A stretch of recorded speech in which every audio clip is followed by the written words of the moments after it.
Mas sila ni Emilio sa iyo. Hindi sila magkatabi yung sinuli sa baba.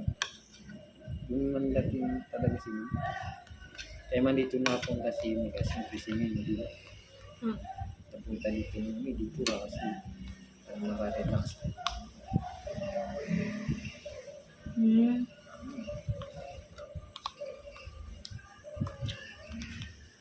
Diba pag nag-away hindi sila nag-away pag nagsasagutan siya. Sino? Kaya man siya si Parang sino pa yung nila.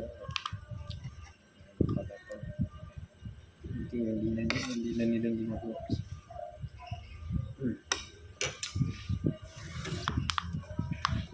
Ano natin ganito? Nga din yun.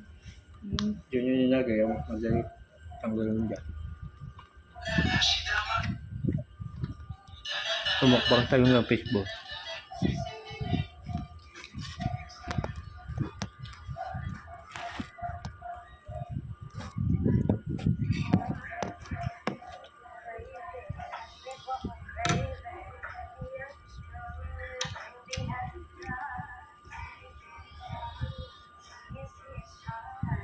Kasi magbalita kay Bibin ng mga tungkol dito. Tungkol dito yung nagagawa natin. Kung siya dumagupin yun. Ang sinasabi niya sa kapatid.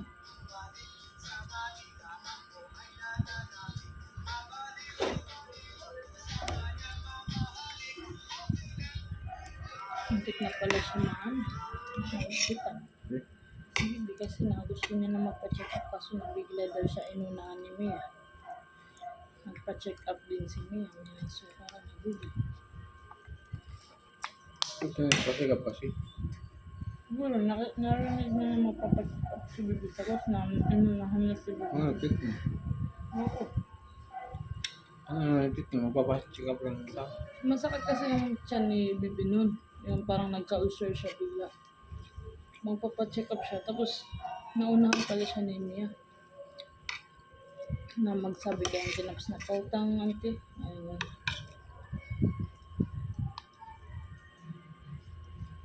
Gusto niya na parang si Bibin. Pero pagkat yun, pautangin pa rin ni Jimmy. Yun nga, sabi ko. Kasi sabi ni Bibi. Yung siya na daw uutang, hindi daw siya sinabihan ni auntie na sige, utang ka na. Bakit? Wala. Bakit? Hindi. Ako na-receipt din yung sinaps na hindi ba? Hindi. Ha? Malay mo, ang nagbabasa nun sila sa ida, tapos na hindi na lang nila pinapaalam kay auntie Naps na gustong umutang nila. Alam mo, ganun. So, hindi naman nakita sa mukha niyang tinaps na. Hindi libre pa rin sila, hindi na. Hindi nagawa sa atin. Hindi na. Actually, mas mabuti pa yung time na gawa. Oo.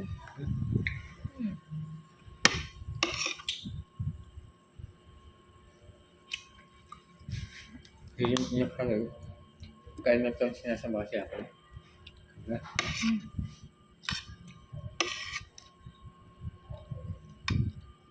Kasi hindi na nagtatrabaho si Umar. Wala naman siya trabaho nun. Gusto ng ni Bibi kasi si Umar wala daw siyang work. Bago nagkasabihan niya ng secret mo. Sige, sabihan siya niya. Sabi ko, wala kang trabaho. Magugas-ugas ka na lang dyan, diba?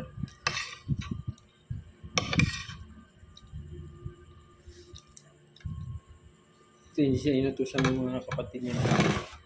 Kung nandun sila. Ito lang daw nila. Inutusan niya. Napaluto nila si Umar. Sabi niya, ito ka naman tayo. Gutom na tayo.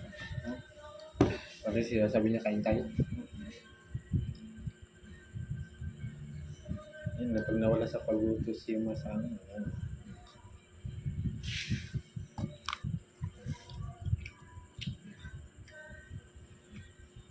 Pag napangyari siyang tinga, siguro parang naisip niya, hindi kayo bagay dito. Bagay dito. Hindi na. Parang yung kinalang natin na yung mag-uwi na lang si Bibi at saka yung tatay. Sinisisiyan niya ang kagyan. Ko kasi, dada, may punta mo pa kasi. Awa-awa ka pa. Sabi ni Bibi sa akin na dati Di ba pala, sila sabi Dati niya, di ba pala sila ay- makapag-business dun? Eh, Oo nga. di ba, dati pala na sinabihan pala ni Haini si Umi ng pakilamera. Kasi once daw, di ba, pumunta daw si Umi sa Pagadia, tapos na si Haini pala nagsabi pala, Dad, nandyan na yung kapatid mong pakilamera. Ewan ko kung sino nakarinig. Nasabi talaga ni Haini, tita niya si Umi, tapos ganun. ano din naman eh, di ba na, nag-away sila sa Kasi daw post-post. si Umi daw, lagi daw nakikialam sa mga buhay-buhay nila. Kaya tinawag niya daw pa kailang meron sila. Pero kahit na ganun na, dapat na hindi siya nagsabi doon. Nakarinig tuloy, nakayaman.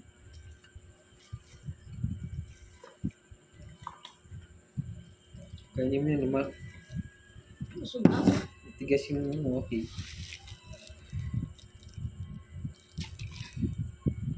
Kaya mo. Ayun. Ang dami mo maglagay ng kanin ngayon.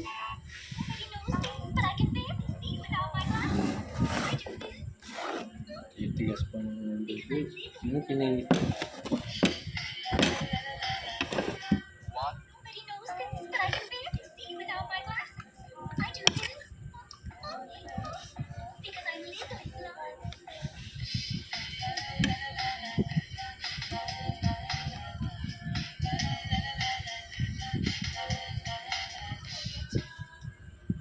Nobody knows this, but I can barely see without my.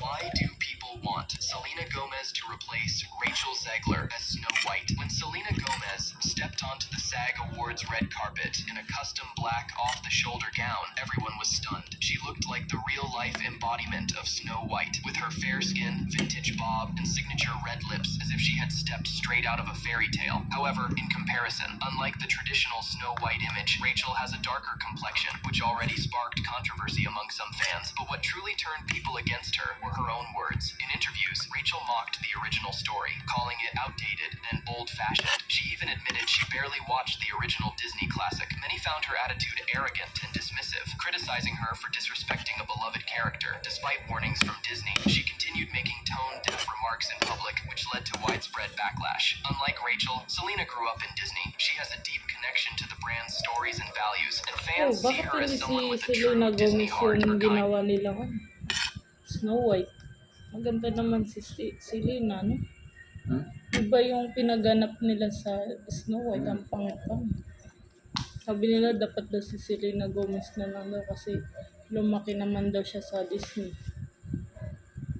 And humility have always made her a fan favorite. If Selena were to play Snow White, it would not only honor the classic character, but also generate massive excitement for the film. Many fans have openly stated that they would only pay to watch the movie if Selena was the one wearing the iconic dress. So why hasn't Disney reconsidered the casting yet?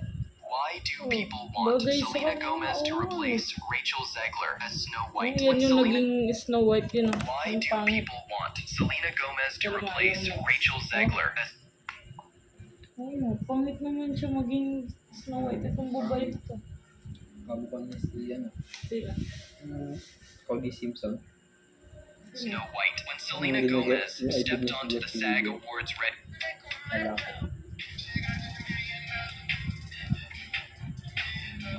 Kamukha niya, si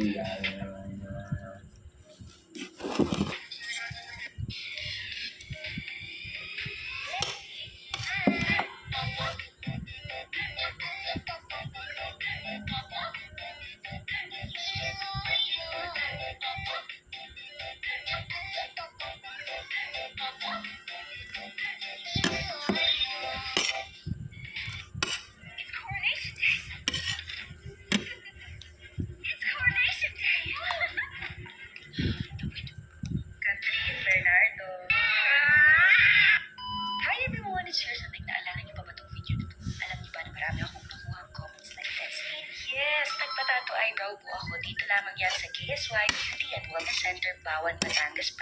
Trinidad Poblacion for Bawan, Batangas. The first part of the procedure is anesthesia at hindi siya by turok. Sobrang uwi mo! Nagpasabay na din pala ako ng blood and yes, pwede po yan. Ayan na, for the shave na everything. And to be honest, this is my second session na kasi nagka-first session ako before and grabe yung amazing. Talagang papakita ko sa dulo. Makikita niyo sa dulo yung huwag kang aalis kasi makikita mo yung before and after talaga ng procedure. And kung i-rate ko, masakit ba siya? May part talaga, hindi ko na i-deny.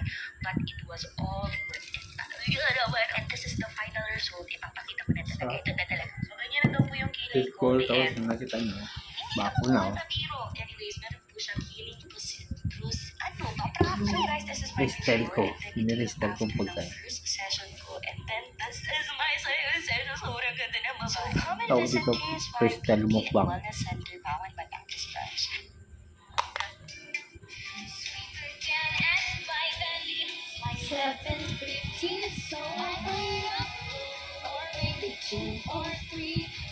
Quality lahat tayo. 200 lahat yan. Oo. Kung laging quantity, hindi na dalawa yung ano, ramen.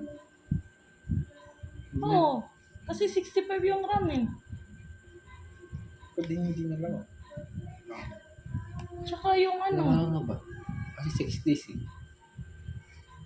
6 days yung magpupasa. Nakalaktaw ako ng isang. Hindi na tayo nag-kiss.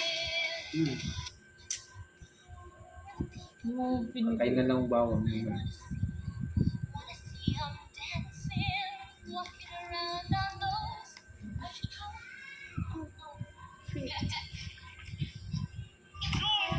Ugat nga. Sugo. There goes the baker with his tray, like always. The same old bread and roast to sound. Every morning just the same.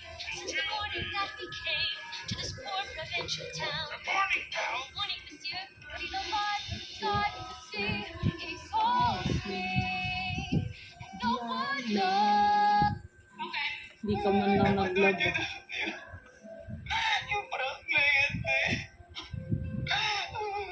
Panood nyo naman tong prank video na to sa Jollibee. Naku, panoorin nyo Ay. yan. Ay, search nyo lang agad Nola. Nare-realize ko lang Malilipat tayo agad din. na Alam mo yung mga basta. Ganun talaga ka. Ha? Ipungin mo sa isang ano yung mga labaan. Ako yung basket mo. Kaya sana pala yung pinagamitan mo ng isda. Ano, tinanggal mo na yung isda. Ano? Yung isda mo, di ba, hindi mo nagagamitin?